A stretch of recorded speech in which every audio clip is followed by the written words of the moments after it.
Magandang araw! Ang ibabahagi ko ngayong araw ay ang May Isang Pangarap ni Teodoro Hener. Magbasa, makinig, matuto at magsaya. Ako si Binibining Menya. Handa na ba kayo? Tara na, umpisa na nating isa-isahin at pira-pirasuhin ang mga detalyeng nakapaloob dito. Maaari kong ibigay ang soft copy ng video na ito, mag-email ka lamang o kaya naman ay mag-message sa aking Facebook page.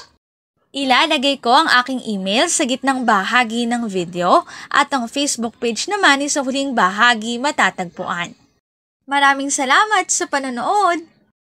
Katulad ng binanggit ko kanina, ang ibabahagi ko ngayong araw ay ang May Isang Pangarap ni Teodoro Hener.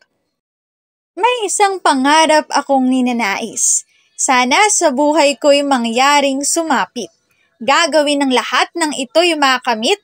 Ningning ng buhay ko siyang nilalangit. Sa palad na ito huwag ipagkait. Panahoy nagdaan at sa aking palad, pangarap na ito na aking hinangad. Wari na lalapit dangkal ng iyong agwat, nang dadamputin na umisod na padpad, lumayo sa kamay na waglit, umalpas. May Isang Pangarap ni Teodoro Hener. Dito na nagtatapos ang aking pagbabahagi. Sana ay marami kayong natutuhan. Muli magbasa, makinig, matuto at magsaya. Ako si Binibining Menya. Paalam! Paalala, ang wikang Filipino ay mapagpalaya, atin natin itong gamitin, mahalin at mas paunlarin.